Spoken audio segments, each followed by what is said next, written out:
Hi മച്ചന്മാരെ, ഞാനിപ്പോൾ ഉള്ളത് മധുരയിലാണ്. നമ്മൾ തിരിച്ച് കോയമ്പത്തൂരേക്ക് പാലക്കാടേക്ക് ലോഡ് കയറ്റുക, തവിട് കയറ്റുവാണ്. നല്ല ഉറക്കമായിരുന്നു. 2 മണിക്ക് വിളിച്ചോണത്തിയാന്മാർ ലോഡ് കയറ്റാൻ തുടങ്ങി. ആഹാ, ഇതാണത് നമ്മൾ തവിട് അവന്മാർ ഇത് വണ്ടി ഇവിടെ കൊണ്ടിങ്ങനെ സ്റ്റോക്ക് അടിച്ചിട്ട് അത് നേരെ ആ വണ്ടിയിൽ കയറ്റി ആ ബെൽറ്റിനവിടെ കൊണ്ട് വെക്കുക. ബെൽറ്റിൽ നേരെ മുകളിലേക്ക് പോവുക വണ്ടിയിലേക്ക്. ആ വണ്ടിയിൽ പിന്നെ അവരെ ബായിമാർ ഇറങ്ങി നിന്നിട്ടുണ്ട്, അവർ ലോഡ് അടിക്കും. ഇപ്പോൾ സമയം രാത്രി 2 മണി. രാത്രി 2 മണിയല്ല, രാവിലെ 2 മണിയായിട്ട് 2 AM.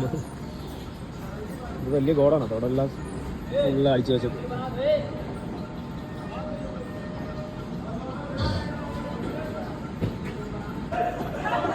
അപ്പോൾ അതാണ് നമ്മുടെ വണ്ടി രണ്ട് ഇത്രയും ലോഡായിട്ടുണ്ട്.